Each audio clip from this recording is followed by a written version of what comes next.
U.S. President Joe Biden arrives in Israel on Wednesday for his first visit to the Middle East since taking office. He will fly directly from Israel to Saudi Arabia, a move the U.S. leader called symbolic. Meanwhile, Israel hopes the visit will pave the way for eventual full diplomatic relations between Israel and Saudi Arabia. VOA's Linda Gradstein reports from Jerusalem.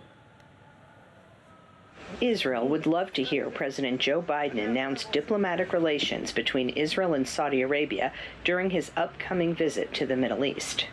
From Jerusalem, President Joe Biden's plane will fly to Saudi Arabia, and he will carry with him a message from us of peace and hope. Israel extends its hand to all the countries in the region and calls on them to build ties with us, to establish relations with us.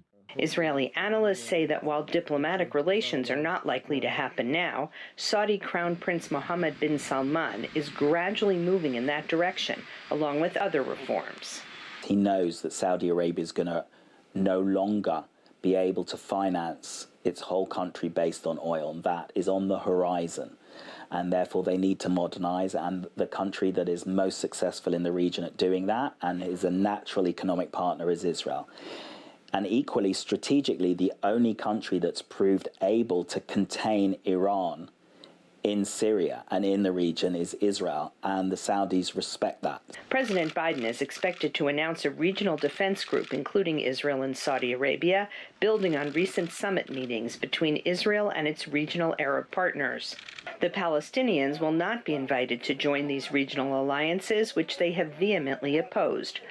Although President Biden will meet Palestinian President Mahmoud Abbas during this Mideast visit, Palestinian leaders are frustrated that Biden's visit is more focused on deepening regional alliances with Israel than on addressing the Israeli-Palestinian conflict. The meetings of Arab normalization without ending the occupation are nothing but an illusion, a mirage, and a free reward for Israel. On his stop in Saudi Arabia, President Biden will seek to repair relations damaged by the killing of Saudi journalist Jamal Khashoggi, a U.S. resident, in 2018. Biden is expected to push for increased OPEC oil production to replace Russia's oil. So if they're going to perceive it as only a visit that's giving orders to the Saudis by increasing the oil production, I'm telling you it's one to succeed, because there are a lot of things to talk about before that. The main thing, it has to be focused upon national security, the national security of the Saudis, especially in terms of the Iranian threat. When it comes to the Iranian threat, Israel and Saudi Arabia have much in common, and analysts agree a U.S. diplomatic push could help expand the new ties in the region.